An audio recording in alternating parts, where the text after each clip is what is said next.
कि बाप तो हरियल बेला रे बउआ। क्या बात। और देखिए माही जी, आज हम लोग जो यहाँ पर उपस्थित हुए हैं, आज हमारे आदरणीय माननीय इन्हीं की देन है, जिनकी वजह से आज यहाँ पर हम सभी लोग उपस्थित हुए। तो मैं चाहूंगा कि एक बार इनके लिए जोरदार ताली आप सभी बजवाएं जोर से। क्या बात। चलिए आइए सुनाते हैं प्यारा सा गीत। कैसे? बरुआ का बाप जहां भी हो मंच के सामने उपस्थित हो। पहले बरुआ का दोनों बाप मंच के सामने उपस्थित हो, इसके बाद ही कार्यक्रम होगा। बरुआ का बाप अगर नहीं आएंगे तो हम यूं ही खड़े रहेंगे, है ना, इसके आगे नहीं बढ़ेंगे। बरुआ का दोनों बाप कहाँ है? पापा पापा, वही बाप और पापा एक ही है।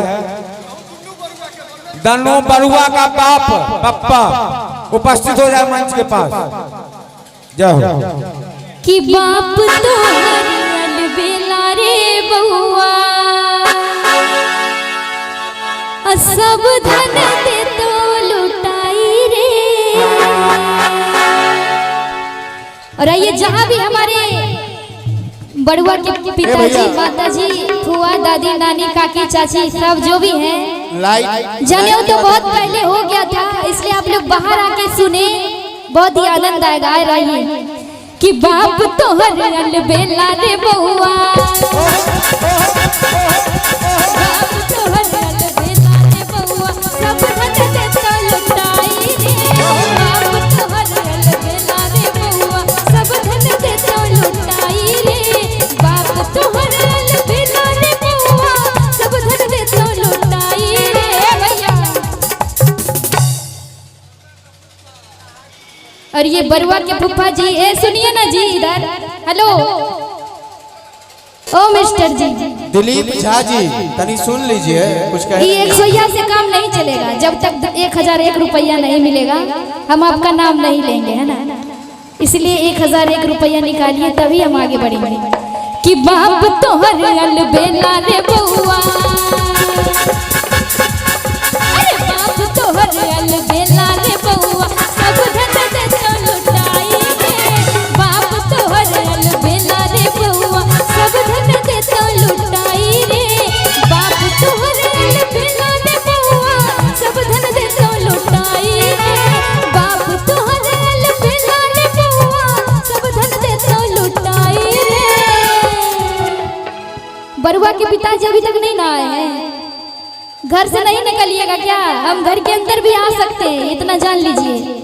इसलिए मंच के पास आइए और ढेर सारी शुभकामनाएं आप लोगों को कि आप इतने अच्छी तरीके से इतने धन लुटा करके अपने बेटे का जनेऊ कर रहे हैं। बहुत बहुत शुभकामनाएं। और आइए कि बाप तो हरियल बेला रे बउआ, बाप तो हरियल बेला रे बउआ, सब धन दे तो लुटाई रे। बाप तो हरियल बेला रे बउआ, सब धन दे तो लुटाई रे। बाप तो हरियल बेला रे बउआ।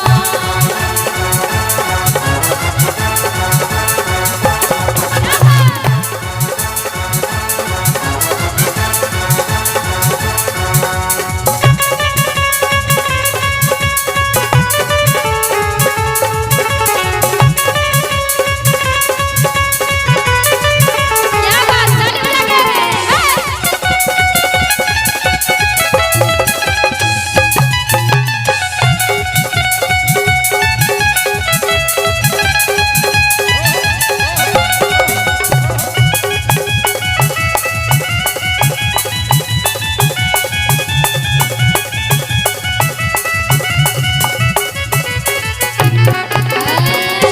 हमारी दादी जी हैं, दादी जी हैं, दादी है ना?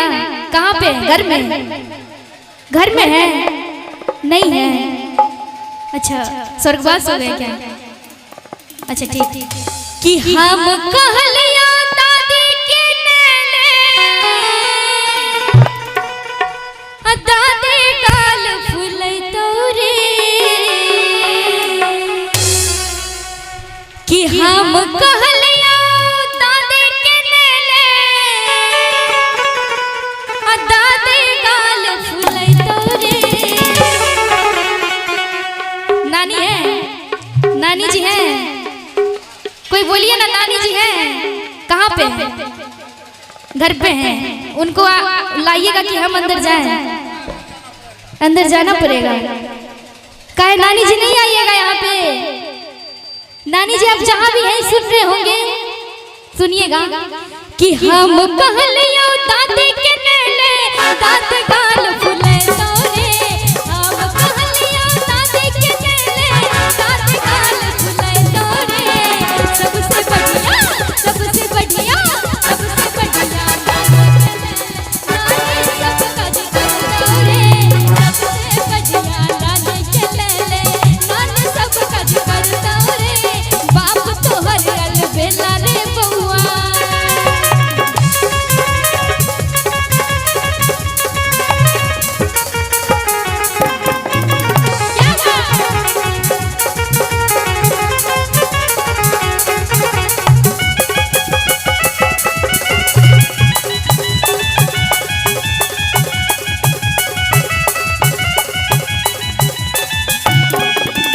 हम कहलिया फुआ के नेले फुआ कुछ नहीं कर तोरे।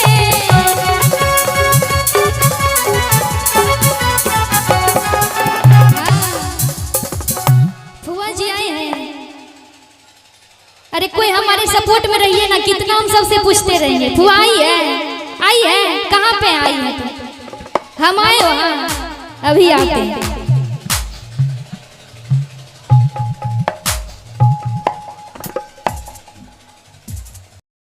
बताएंगे ये फूफी है। अच्छा अच्छा, फुआ जी, दादी जी ये हैं, आप हैं, नानी है ये।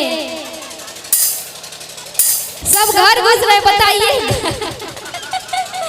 डरने की क्या बात है जब हम आपके साथ हैं। बताइए अब कौन कौन है, हमको परिचय करवाइए। आप मामी आप हैं, और आप फुआ हैं, और आप नानी। नानी जी नहीं, 200 से काम नहीं चलेगा, 200 से काम चलेगा नहीं। इसलिए कि हम कहलियो दादी के नेले दादी कुछ नहीं कर तोरे। हम कहलियो दादी के नेले दादी कुछ नहीं कर तोरे।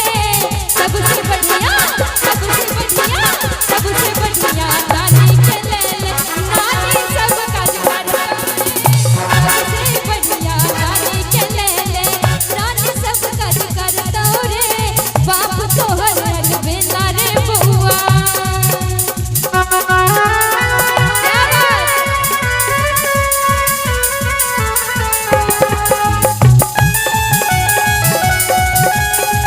और इससे काम नहीं चलेगा। और आप लोग भी क्या बात, ताली बजा के आप देंगे। क्या बात, ओके।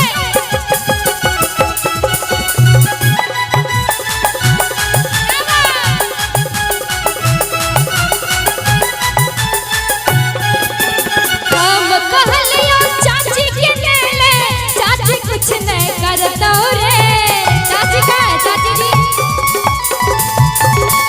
ए भैया, चाची जी कहाँ है? चाची जी आगे बढ़े।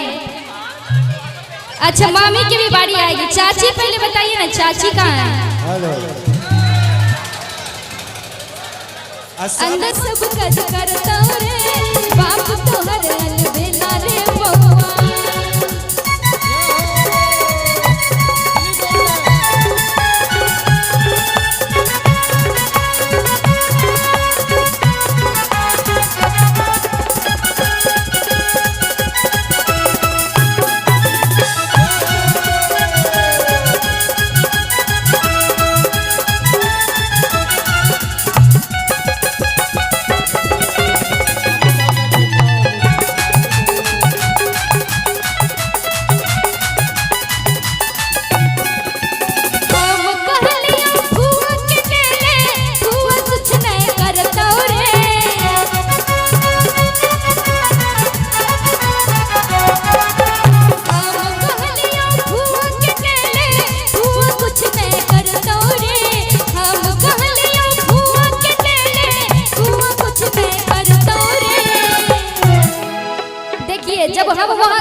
का हाथ ऐसे था, अभी एक एक हाथ खुदक रहे, बताइए ऐसे काम चलेगा?